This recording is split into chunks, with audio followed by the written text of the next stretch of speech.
So 4 years ago, I created a simple video tutorial teaching you how to use Canva to create Pinterest video pins. Although I should have probably done a follow-up video sooner, this topic is still something that I discuss on a regular basis with my clients, and I receive a lot of questions about using Canva to create Pinterest video pins.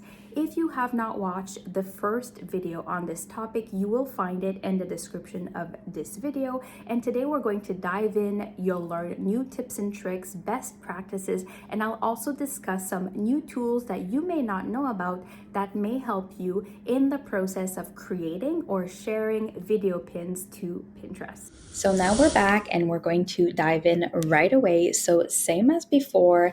Again, the information reviewed in the previous tutorial is still valid. This is just going to be a continuation, and you can find a link to the original video in the description as well. But you can easily find stock videos in Canva if you navigate on the side panel and you click on videos. And let's pretend that we're looking for travel aesthetic videos. I'm going to use the filter and filter by vertical. If you have a free Canva membership, you would filter by free or pro, or I use all the video that's available to me. So I'm just going to leave it by default. And then you're going to see all of the options available to you. It's also going to recommend different keywords that you can try, and you can filter by those categories as well. What's really nice about this is you don't always have to be searching for video every single time that you're using Canva. You can go ahead and click on the three dots, and if you love the video content that you see, you can click on add to folder, and then it's going to prompt you to create a folder, and you can save all of the stock video that you like in one folder so that when you are creating content, you have everything sorted in one place. So that's really useful. With that being said, I will share that I always recommend that if you can, if you have your own stock video, if you are able to produce stock video in the content categories that you are working with, especially if you are a creator and you're only creating content for yourself and you're creating things like day in the life videos, or recording yourself while you're at a coffee shop working, you can grab short snippets of videos that you can leverage for your video pins. The reason I like that is that no one else is going to have that video footage except you, or even if people, for example, have taken videos at the same coffee shop you work at, you're the only one that's going to have what you record specifically. The other thing I want to mention is that if you are creating talking videos on platforms like Instagram or TikTok, or even for YouTube Shorts, you can most definitely share these as video pins. And I'll show you guys two apps that I love for adding captions. Adding captions on Pinterest is really important. It's not just about video optimization, but it also has to do with accessibility.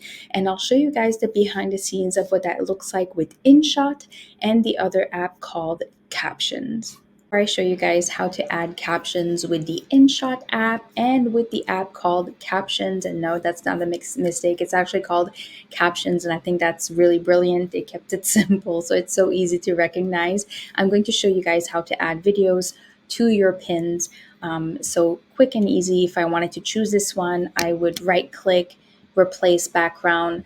Everyone's design when it comes to pins is going to look different, but for me, I always want my text to pop, so I tend to reduce the transparency, and I want the color overlay to be darker, but of course this will look different. A lot of people prefer lighter, and they'll have a block behind the text so that it pops. Another style of pins I like creating is really text heavy for the title to pop, and the bottom version is video. And again, this is really easy to fix.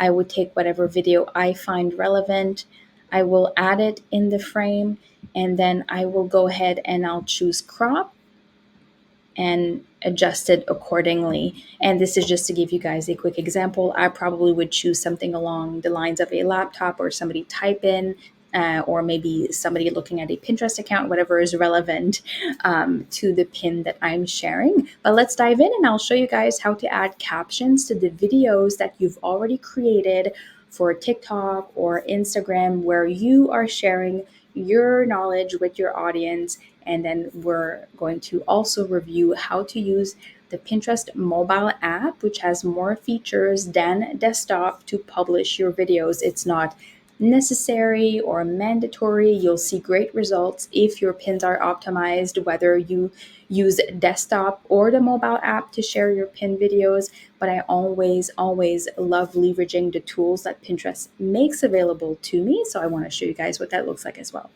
So in the InShot app, all you have to do is click on video and choose the video file that you'll be working with. Then you're going to scroll over and click on text, and then you're going to hit captions. You can choose your language if needed, and then all you have to do is hit start. It's going to auto generate the captions for you. You can edit the font styles, the colors, whatever you want. Just like anything else, regardless of which app you are working with, when it comes to captions, you definitely want to double check the spelling and the grammar to make sure that it's okay. Mistakes happens, but I always watch my video once or twice just to double check everything, and when I'm ready, I export my video and then it's ready to share on Pinterest or any other platform. Very similar in the Captions app. Click on Create, Import, and choose your videos. You're going to continue and click on Done. Then you will select Proceed with one item, and then you'll see a button that says Continue in English or whichever language you are choosing to work with. It's going to auto generate the captions for you. Just like anything else, again, you want to double check them. If you click on the captions that it generates for you, you'll be able to edit them and change the spelling where needed. Very similar with this app, I find that it is pretty accurate for the most part. Maybe sometimes there are minor changes. When it's done, you can export your video and publish it. Moving on to the Pinterest mobile app. At the bottom, there is a plus sign. When you click on it, you can upload a video or a graphic. So you would choose on pin or collage, but we'll click on pin. And let's pretend this is the video I uploaded. This is going to show you that you can choose different dimensions, but it's telling you that vertical pins perform better. You can also add media to your pins. You can add text, which is a great option to create your pin title.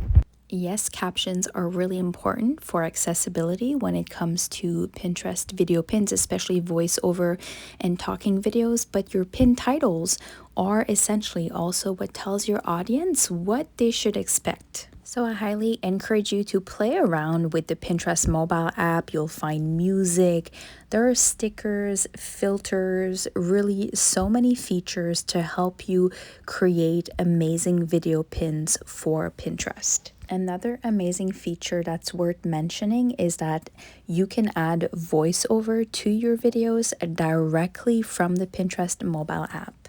Thank you so much for watching. Please subscribe and I'll see you guys next time.